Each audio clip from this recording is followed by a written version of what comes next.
No? Nga mga punto, makauban na to karon. Si Attorney Ray Cartuhano, ang CEO sa Cartuhano and De Vera Law Office. Attorney Ray, good morning. Welcome ka din sa Bombo Radio Davao. Welcome ka din sa itong programa sa Bombo Hanay Big Time. May buntag, Bombo Levi. Okay, good morning, Attorney Ray. Attorney, diretso kita. Kinay sa nahitabong mga resignation, una si Magalong, no? Karon gisundan na pod ni Babe Singson. Ug ano na gi-expose si Magalong nga matud pa, dili lang daw si Babe Singson, posible nga masundan pa ni. So kung makita nato diri Attorney Ray, si Andres Reyes, no? As chairperson, na si Rosana Fajardo, na si Brian Hosaka, na si Rodolfo Azurin, gihulip kang kuan kay kinini ang Magalong, no? So kini na lang sila ang mga nahibilin, attorney. Pero unang punto din unsa sa tan-aw nimo nganong aduna may mga resignation nga tung umpisa pa lang do wala man ni mga rason or point of reasoning, Attorney Ray, nga health issues, health concern. Mamay mo batang kuan ana kampante ana nga tinuod ning ilang mga line of reasoning, Attorney Ray, especially kining si Babe Singson, or dunay dako diha nga dili na nila gusto pang i-push, no? Kay murabag konflikto na, Attorney Ray. Unsa sa imong tan-aw? Well, kaning kay former Secretary Babe Singson, no, murag makita nimo siguro valid nga reason tungod kay may edad na siya no, si Secretary Singson, tapos stressful ang kuan kaning pagkanda og investigation. Di pa nato makita siguro ang kakulangan, no, sa suporta sa administration, because ang statement manggod ni Babe Singson murag nasa yung mga request nga additional powers, no, sa commission nga wala nahatag, no. Kaduha, pwede manggod ni siyang mga delegated functions, no, kaning pagkanda ko kaning mga investigation labi na sa mga lower ranking nga mga officials, pwede pa delegate sa commission. So diha pa lang makita nato nga base siguro ang suporta sa administration dili ana kakusog, no, in terms of kaning funding, no, funding limitado ang funding. Imong tanawon sa panahon ni Mayor Magalong, mixed signals, no, sa suporta. Broad ang kuan ang authority pagkatapos gi-recall, no, motong giunahan na lang pud ni Mayor Magalong. So kani siya series of setbacks ni siya nga kung imong i-analysar murag negative, no, as far as kaning commission is concerned. Kay kaning commission unta mo ning may ngipon, no, mo ning may reputasyon, mo ganing ang ginabuhatan ni dapat iundang ni mga investigation sa Kongreso tungod lagi nga na may komisyon. Pero kaning komisyon murag na setback, no, limitado ang authority, wala subpoena powers, no, murag ang ilang paminaw maski ang Kongreso nag-alangan nga hatagan pud sila kaning aning authority. Na importante mo gani mga subpoena powers, no, kaning power nga pwede ka mo contempt, no, pwede nimo iparesto. So kani sila ang authority ani i-request pa ni sa commission sa kuan husgado. So mo siguro ang feeling nila, no, feeling nila nga limitado ilang authority pagkatapos sila siguro di na pud ka take og hit, no, nag-take toll sa ilaha in terms of stress. Ang ilang reading siguro ani Bombo Levi base up to ni sa Malacañang yun, no, mga tagas nga mga opisyales, ilang perception siguro base sila gigamit lang pud nga medyo pang cover up, no. So far wa man joy klaro nga positive, no, nga ebidensya nga ni-link jud, no, kaning mayon pag positive kaning nadawat, no, sa presidente, nadawat ni Speaker Romualdez, puro lang siya circumstantial, no, imong tan-awon circumstantial na delivery dito sa atong nga balay. Pero base wata ka balo kinsa putong nakapuyo dito kung nadawat bugod sa speaker, no. So, may pud pagka diskarte sa atong speaker pod, no, sa manika lawyer, ang na-cover niya maayo ang iyang tracks. Tapos ang ingon nga gi-deliver sa Malacañang, i-assume nimo i-deliver sa Malacañang kinsa nakadawat dito, no, sa Malacañang. nga katong mga tao nga supposedly unsa ni katong mga suspects nang resign na pud man. So over kaning resignation no sa nakita nilang frustration ani no Bumbulebi, major nga setback as far as kaning anti-corruption campaign is concerned. Pwede yung tani i-take over na sa atong ombudsman. Okay, whatever outcome ang sa kaning investigation sa commission, ang na may final say nga mo file og kaso atong atong ombudsman. Yes. So far na may na-filean. No, na-filean katong mga lower nga mga ranking nga mga officials nag-file sa ombudsman. So kung tanaw nimo kung naka-independent commission ombudsman nga agresibo, supposedly kuha naman ni siya, no? Murag redundancy. Kaning independent commission. Kung tanaw nimo nga working, no? Nga strong, independent ombudsman nga dili politically motivated, mo maning mandato unta sa atong ombudsman. But siguro ang wisdom sa atong presidente nga sa scale sa corruption nga iyang i-condemn, no? Nga suspect po siya, no, appeal po siya sa kaning posibilidad nga mastermind iyang pagtana na independent commission. Pero so far morning nitabo karon, no, ang dagan either ang ni-set up ani sa independent commission medyo political genius pod, no, nga na siya anticipation nga wa ni klaro, no, di na to hatagan ni full powers, no, tanaw na to asa ilang paingon ng ilang investigation. So gituyukan ni sila, no, Bumbulebi sa plastada karon, no, tuyok nga grabe nga ang duwa, no, high stakes nga duwa imo ning ma-implement tungod kay daghan makag budget pod nga gika, no, daghan kang ma-bribe, daghan kang magamit sa imong pondo nga imong ma-ensure nga ang investigation mauli lang sa walay klaro. Attorney, kung ato ang kuhaon gyud ang punto sa baga initial daw nga mga rason, no, niining let's say na lang kay Babe Singson kining baguhay lamang nag-announce sa iyang resignation, unsa ka sa tanaw nimo ang ini bang seryoso bitaw diha nga mga proof kun nganong na mention nila nga sa mga kulang ang resources, kini bang resources support ba ni gikan sa executive department sa ilang koneksyon ngadto sa bang ehensya or kwarta? Kay kung kwarta man gud Attorney Ray, first allocation gikan sa presidente worth 41.4 million ka pesos to, no? 41.4 million ka pesos. Kung inga na pala ang span sa investigasyon, I think makasuffice pa man to, Attorney Ray, kung kwarta, no? Ang mga suhol, ang ilang mobilization, kaya siguro. Pero unsa ang na-missing siguro din ni Attorney Ray? Resources nila sa kining function nila, connection sa ubang ahensya? Unsa sa tanaw nimo? Well, kung matanaw sa scale sa kaning investigation, sa manpower nga kinahanglan, katong 40 million, gamay kay na siya. No, gamay kaayo kay moingon kag na kay 100 nga mga investigators, mga lawyers, no? Mo assume lang ka nga imong swelduhan nagtag 100,000, no, taga bulan, no, pagkatapos ang ilang overhead pa, opisina, no, support staff, Bumbulebi. Yeah. So kaya nilang hutdon ang 10 million sa isa ka bulan. Kay kuan man massive man ning investigation, daghang investigators, no, na kay mga manpower, mga staff nimo di lang manipulo Bumbulebi, no, mayon siguro kung effective sila 30 40, no, ng mga staff.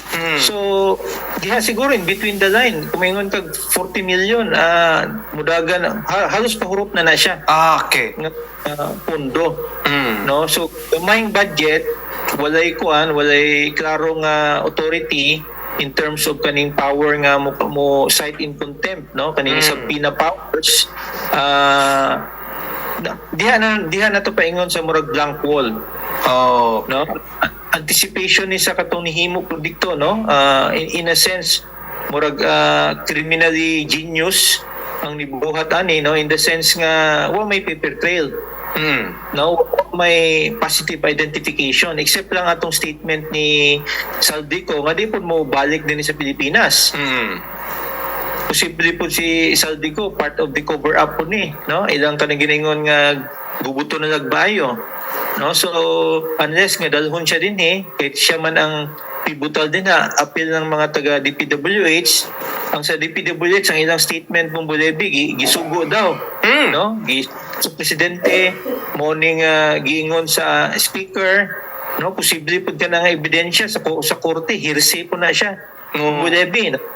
So kung kana siya, kung imo i-categorize as hearsay or circumstantial, manginahanglan kag daghang circumstantial evidence nga tahi ni mo create siya pattern nga speaker ang atong presidente sila jud actually ang mastermind, no? So morning nitabo karon, no, limitado ako mo tan-aw personally 40 million is very limited, no, sa investigation. Daghaning mga staff manggod mong Bulebi nga imong kwaon, no? Tapos kana siya murag kung naay additional budget dapat gi-announce na sa Malacañang. Even sa paghatag og kaning budget, no, Bumbulebi nga mingon kag initially 40 million, ang gikawat is almost 100 billion. So dapat ang budget gi-anticipate nila 1 year nga budget, no, or at least 6 months nga budget. So diha nagdula na wata ka balo behind the scenes na yung mga request for additional budget nga wala pud giaprubahan sa Malacañang. Kaya ang funding na ni Bumbulebi gikan man sa Office of the President. Gikan man ni sa pondo sa Office of the President kay creation man ni sa kuan sa presidente.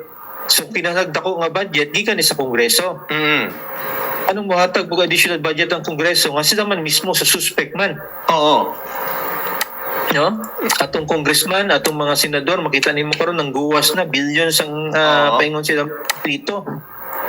Mo dining medyo ni ito sila kay Kanpod, no? Speaker Romualdez tungod kay dagko ang mga budget nga panghatag sa atong mga kongresista. Attorney, I don't know kung kuan ba ni tama ba ni nga mga paghuna-huna po ni, pero let's say na lang nga dito sa punto nga redundant man gyud ni, no? Doon na gyud siya murag redundancy ba? Sa nature pa lang ni ICI, tama gito nga ombudsman na lang di ay. Pero basi na napahamak na lang ni si PBBM attorney ba? Basi kana bitawng kumo kay nakalitok naman siya tong mahiya naman kayo. Nagporma na lang og ICI nga wala siya masayod nga wala naman duplication man or redundant naman ni sa role sa ombudsman. Pero lagi kay gusto niya nga burag adunay makita sa mga tao nga may push siya. Nagmugna na lang og ICI para siguro i-cover sa iyang kuan mga binuhatan. Let's say na lang kung for example aduna man ni kuan na lang ni mugna na lang og ICI knowing nga premature man day ni o redundant man day basi kadunay susama niya ng angulo bitaw attorney murag sige para may makita ang mga tao mag-form tag ICI pero dahil redundant na sa ombudsman basi i-cover up na lang to ba kay batay ipit man taani kay nagasulti tag mga remarks wa tuyo sa ato ang mga kuan with the media unsay komento nimo ani attorney? Well, posible na siya, no? Daghang posibilidad karon nga pwede na to speculate, no? Kana imong na-mention usa na siya ka senaryo nga posible, no? Murag last minute nga afterthought, no? Nakita niya nga mo nang wide scale, no? Nga binuang nakapalibot sa iya, no? So kana nga kuan manggod kana nga senaryo manggod Bumbulebi mo apply na sa usa ka leader nga dili niya in control ang iyang mga tao nakapalibot sa iya. No, so mga tao nga medyo ni diskarte, no, nga maskin kabalo siya nga naay binuang, iya lang po gitolerate. No, tungod kay parente, pinsan man niya si speaker, no, pagkatapos na ikakutsaba sa sulod sa iyang kanang giningon nga inner circle. No, di man ni mabuhat mong Bulebi nga wala participation sa mga department secretaries, no. In fact si Secretary Bunoan ikaging naman to. No, katong gikag private sector nga nako-op din na sa ilang sistema. Posible po nga itong executive secretary, appeal po din no? Katong dating budget secretary, no? Na-appeal po din so kay dinagko man ang ilang mga suhol, no? Binilyo naman, maybe, ilan ning ilan ning gihimo nga cover up si President Marcos, no? Kay kabalo sila nga base siguro, dili ana kakusog ang presidente ila ning gibuhat nga mga pamaagi. No, giwapos nila sa passing ba. Mo tong siguro na nakalit lang no na namata sa kuan, namata atong presidente, nalagot siguro ni kalit siya gihingoy og statement nga bakit niyo ginawa yan? Mahiya naman kayo. Oo. No? So that posible na siya sa iyang leadership style. No, kaya yung leadership style ni President Bongbong Marcos di man na nakapusog. No, admitted. No, di man siya kuan jud no kung imagine ang imong confidential funds billion. Oo. Di mo mabalaan nga sa nakapalibot sa imo nga giisahan ka sa imong tao. Imposible. No, so posible imong kuan imong kana imong senaryo. No, nga afterthought na lang jud siya Bumbulebi. Lastly, Attorney Ray, mauna ang kwan karon, ang trend karon. Actually, doon ay mga nagpagawas ng mga statement ikan sa mga legal luminaries po uban, ikan sa mga former politicians uban, bisan mga active. Dili daw magpadala aning style ni PBBM nga kumo nahimo siyang sunod-sunuran sa iyang misis, let's say, sa iyang igagaw. Pero dili daw nato kalimtan nga si PBBM nagikan siya diha sa Kongreso, both sa lower chamber, upper chamber. Unya, nagagikan siya sa angkan, let's say nila sa iyang amahan gyud no, nga si senyor, nga diktador. So, dili daw ni kakumpiyansaan kay sige sulti ang mga tao nga, wow, weak leader ni, natag pagani as kini, dili man niya atong pulong sa mga komento man nila, natag as bangag, mga ana, gisultian sa iyang igsuon nga nagadroga. Pero di na nato kalimtan, Attorney Ray, nga basig sa deniability, murag na ba? Murag kabalo na si PBBM nining tanan. Murag, sige, kumpiyansa ni mga tao, pero ako, gikan ba ako sa angkan nga kuan ba yami, no? Mga dating politiko, diktador, yan eh. Masi kabalo na ni si PBBM, attorney? Masi kumpiyansa lang kayo mga tao? Unsa sa imong tanaw? Posible no, pero ang iyang ginapag-uwas nga iyang kuan murag iyang impression sa publiko mo na siya no, but makita man nimo series of over the years no katong kanhing administration ni kuan Marcos. Master sa kanang giningon og kanang art of double talk. No? Doble cara ba Bumbulebi no sa during our time estudyante pa man tato. So ang amahan layo kuan jud to may jud to sa kaning giningon nga double talk. Oo. Lahi ang ginastorya, lahi po ng ginabuhat. No, posibleng na-inherit po ni sa anak. No, katong ingon nimo nga apparent weakness, iyang ginapagawas. Sa tinuod lang, weak jud siya Bumbulebi. Yes. But iya ning ginakuan, iya ning ginagamit as strength pod. No, sense. No, pero atong tanawan ang totality sa kanang liability, no, so sa ka-leader. Atong na-mention sa una, Bumbulebi, by act or omission man na siya. Oo. Assuming pa nimo gibuhat, pero kana siya nahitabo na sa imong leadership, imong term, imo nang take as imong responsibility. Yeah. No, even i-assume nimo nga wakan ni kuanana ni participate, but being the national leader, no, anang scale sa corruption, kana siya dapat imo ako una sa imong responsibility kay omission nimo na siya. No? Wani mo nabuhat ang dapat buhaton nga proteksyonan ang kwarta sa katawhan. Labi na dito ni Kongreso ang ni-diskarte ni Bumbulebi, ang diskarte ni apil ang mga executive officials niya. So siya makaingon karon Bumbulebi nga mahiya naman kayo. Oo. No? Double talk na siya tungod kay at the end of the day kung gibuhat na sa iyang mga alter egos no kanang mga department secretaries, iyan ang responsibilidad no as presidente. So di niya pwedeng hugasan iyang kamot tungod kay at the end of the day siya man ni-appoint ani mga tao. So mo nang gikingon natong command responsibility nga dapat maskin unsang double talk no ingnon nga mahiya naman kayo para limpyuhon imong kaugalingon imong i-analyzar imo man yung mga tao no kung naakay ka ng delikadesa dapat mo take kag responsibility o dapat mo take mas isog nga aksyon no strong action batok ani mga tawhana. The mere fact nga walay ko weak ang atong ICI, walay suporta, kulang sa funding, walay additional nga mga authority. Kato mao gini siya nga mo na ni siya another layer of bureaucracy sa investigation paingon sa atong ombudsman. No, sa political appointee. No, napakita sa atong ombudsman ang iyang klaro nga independence. No, so diha ta nabutang sa ana nga plastada, no? CI ibutang sa ombudsman nga wata kabalo loyal gyapon sa ni-appoint sa iya ha. Muli sa bumbo levy nga election issue na nandiyon ni siya sa 2020. No, gikuan na lang ni giduwa na lang ni siya. Gigol ni may tabo bumbo levy nga katawhan basi makalimtan. No, ang uban maingon na lang dawato na nato ni kay ang Pilipino corrupt man jud. Nagay. Numero part no sa atong sosyedad nga manghinaot na bumbulebi nga naay sektor sa atong sosyedad labi na atong mga kabatanunan nga dili mutuoan ang narrative.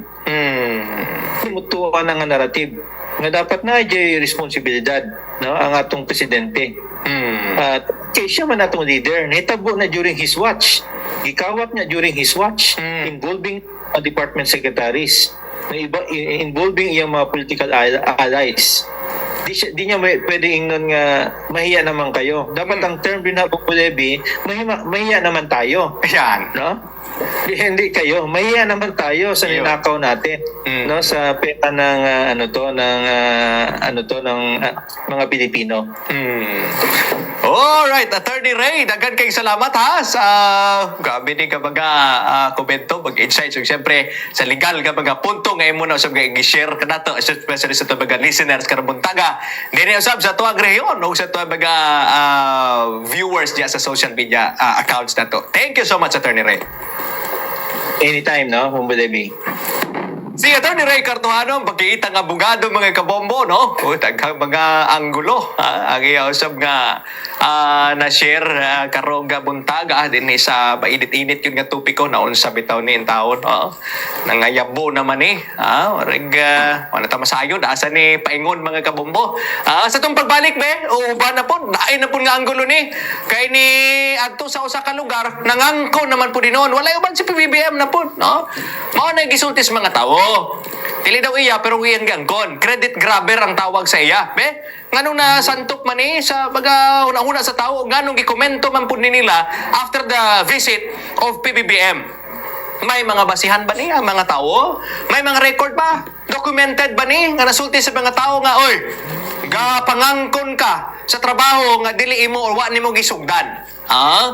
Balikan ta ni karon mga kabombo mga punto nini. Kumanamang sa mahinungganong mga pahibalo. Standby lang. Ang blood donation o pag-donate sa dugo ang mahinungdanon aron nga maluwas ang kinabuhi. Ang usa ka bag sa dugo ang makaluwas sa tulo ka kinabuhi. Kini gumikan ang dugo ang gibahin sa tulo ka primary components nga mao ang red blood cells, plasma o platelets. Kada pasyente managlahi ang ilang